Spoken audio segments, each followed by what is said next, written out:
তাহলে তো বিপদে পড়বেন, কিছু তো বলেন। কি হয়েছে ভাই এখানে? ভাই, সে আমাদেরকে 4টা প্রশ্ন করছে। যদি আমরা এই 4টা প্রশ্নের উত্তর দিতে পারি তাহলে সে নাকি ইসলাম ধর্ম গ্রহণ করবে। 4টা প্রশ্ন কি ভাই? 1 নাম্বার প্রশ্ন, আল্লাহ এখন কি করতেছেন?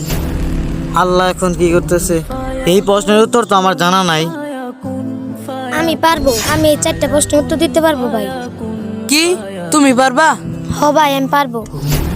আচ্ছা ঠিক আছে, তাহলে তুমি দাও। আমি যেহেতু আপনার প্রশ্নের উত্তর দেব, তাহলে আমি আপনার শিক্ষক, আপনি আমার ছাত্র। আচ্ছা ঠিক আছে। আপনি ওইখান থেকে এখানে আসেন, আমি আপনার জায়গায় যাব। এবার বলেন আপনার প্রথম প্রশ্ন কি? আমার প্রথম প্রশ্ন হলো যে আল্লাহ তাআলা এখন কি করতেছেন? আপনার মতন গর্দবকে এখান থেকে সরিয়ে আমাকে দাঁড় করাইছেন। আপনার দ্বিতীয় প্রশ্ন কি? দ্বিতীয় প্রশ্ন হলো যে আল্লাহর আগে কে আছেন? আপনি 1 থেকে 10 পর্যন্ত গুনেন। 1 2 3 4 5 6 7 8 9 10। আবার 10 থেকে নিচ দিকে গুনে আসেন। 10 9 8 7 6 5 4 3 2 1 0। কি হলো, থেমে গেলেন কেন?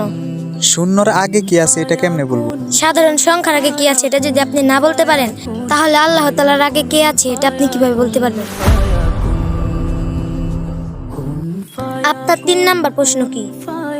আমার 3 নাম্বার প্রশ্ন হলো যে রাসূল সাল্লাল্লাহু আলাইহি সাল্লাম আল্লাহ তাআলার সাথে আকাশের কোন দরজা দিয়ে সাক্ষাৎ করতে গিয়েছিলেন? হাতে যে ডিমটা দেখতেছেন, এই ডিম থেকে 28 কিংবা 30 দিন পর বাচ্চা ফুটে বের হবে। বলেন তো কোন দিক দিয়ে বের হবে? এটা আমি কেমনে বলবো? মুরগি যে দিক দিয়ে ফুটো করবে সেদিক দিয়ে বের হবে।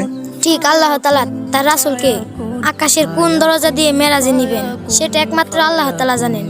সেটা আল্লাহ তাআলার ব্যক্তিগত কাজ, এটা আপনার আমার জানার বিষয় না। আপনার চতুর্থ প্রশ্ন বলেন। আমার চতুর্থ নাম্বার প্রশ্ন হলো যে আল্লাহ তাআলাকে দেখা যায় না, তাহলে কেন আমরা আল্লাহকে বিশ্বাস করব যে আল্লাহ তাআলা আছেন? আউ! কি ব্যাপার, তুমি আমাকে এইভাবে ইট দিয়ে আঘাত করলা কেন?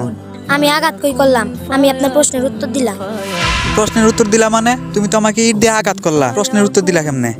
আচ্ছা কিভাবে দিলাম শুনবেন? হ্যাঁ বলো। আমি যে আপনাকে ইট দিয়ে আঘাত করছি, আপনি কি ব্যথা পাইছেন? হ্যাঁ পাইছি তো। ব্যথা যে পাইছেন আপনি বুঝলেন কেমনে? কেন, অনুভব করে? ঠিক তেমনি আল্লাহ তাআলাকে দেখা যায় না, অনুভব করা যায়।